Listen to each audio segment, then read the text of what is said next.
Hi, in the previous video I showed you how to add the text content for a new or previous release into your site. And in this video I'm going to show you how to add additional images into it. Your site uses two types of images. It's using a featured image, which is linking to those sidebar displays. So let's go ahead and take a look at that real quick so you know what I'm referring to. This right here is the feature image. And if I actually go into an individual post, you're going to see that at the bottom I have some gallery images as well to just, add a little more visual interest. So let's go ahead and go back into our dashboard. And in that release that we were adding, I'm going to navigate back over to it.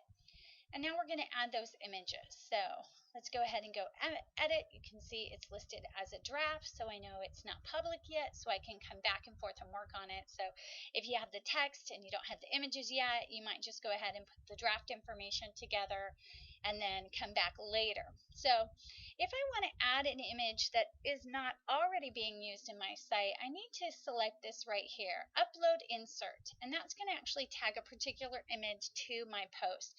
And that's really what I want to do, because your posts are using galleries. So it's basically saying these images belong to this particular entry. So I want to go ahead and do that. And once I select that, it's going to give me a couple options. It's going to say, hey, where's the image coming from?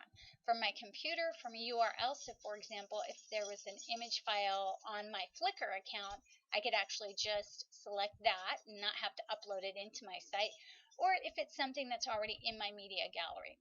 If you have any questions on the dimensions of images that are recommended for your site, you can always look in the media gallery. And you can see right here, I can sort just by images. Obviously, we have a lot of audio on this site, so I want to narrow that down. Let's go ahead and say images, and that's everything that's there. And you can see that things have been categorized. So banner images are those that appear at the top of a site. And then if I actually hit search by previous releases, I could actually view that and look at there. I put a nice visual reminder on how big the file should be. So ideally it should be 510 pixels by 510 in a 72 dpi file. You can put in a higher resolution file, but it is going to downgrade as soon as you put it on the site.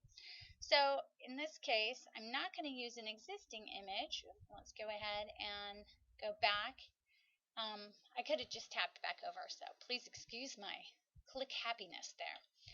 And now I'm going to navigate to my computer and say, okay, well, where is my image right now? So the image I'm looking for is on my external hard drive in Dean's folders. And there's the websites. And it is under covers.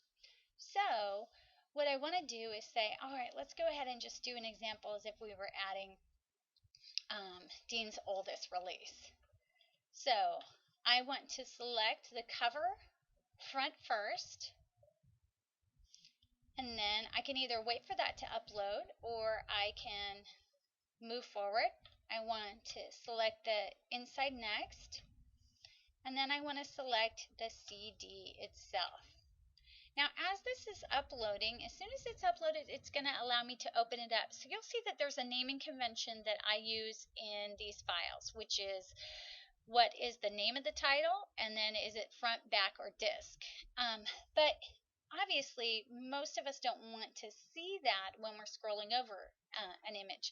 In the next video, I'm going to show you how to make changes to the naming conventions on your image file so that they display properly on your website.